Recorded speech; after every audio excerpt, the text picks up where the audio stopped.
السلام عليكم ورحمة الله وبركاته. ابنائي طلبة وطالبات الصف الأول الإعدادي، أهلا وسهلا بكم حبايبي في فيديو جديد. النهاردة هنحل مع بعض كتاب التربية الدينية الإسلامية، كتاب المدرسة والإعدادي الترم التاني يا شباب، صفحة 25. يا ريت يا أبطال ما تنسوش تدعمونا بلايك واشتراك في القناة عشان يوصلكم كل جديد من حل التدريبات والواجبات وحل الكتب المدرسية والكتب الخارجية والتقييمات الأسبوعية بأمر الله. نقول بسم الله الرحمن الرحيم. بقول لك هنا النشاط واحد: ضع علامة صح أمام العبارة الصحيحة وعلامة خطأ أمام العبارة الغير صحيحة. الزكاة واجبة على كل مسلم بالغ عاقل حر بغض النظر عن مقدار ماله. هتقول له إجابة خاطئة، لأن الزكاة واجبة على كل مسلم بالغ عاقل حر وبغض النظر عن مقدار ماله. لا، هتقول له ده هي وقعت عن الفقير اللي هو طبعا غير مشترط عليه الزكاة. واحد فقير جامد ما يقدرش يدفع الزكاة. طيب هنا بيقول لك النصاب هو مقدار محدد من المال بيختلف باختلاف نوعه. هتقول له صح. لا تجب زكاة المال إلا إذا مر على هذا المال حول كامل. هتقول له صح. الزكاة بتهدف فقط إلى مساعدة الفقراء. هتقول له خطأ.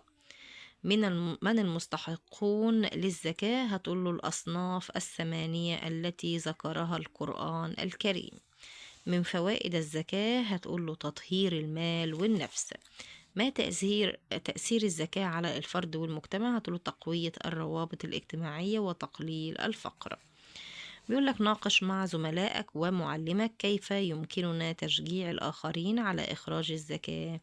هتقول له الزكاة بتطهر المال وبتنقيه وبتزيد البركة فيه ولها أجر عظيم وبتضاعف الحسنات وتقربنا من الله تعالى وبتساعدنا طبعا ان احنا بنساعد المحتاجين وبتعين الفقراء. يبقى دي كلها ازاي انك تقدر تشجع الآخرين على إخراج الزكاة.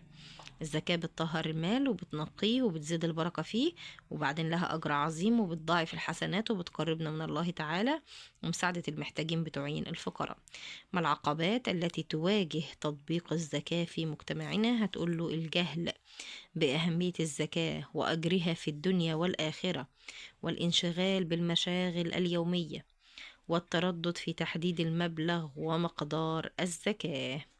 طيب هنا يا بطل بيقول لك فيمكننا التأكد من وصول الزكاة إلى مستحقيها. هتقول له عبر التعاون مع مؤسسات موثوقة أو تقديمها مباشرة للمحتاجين الموثوق بهم ومتابعة توزيعها.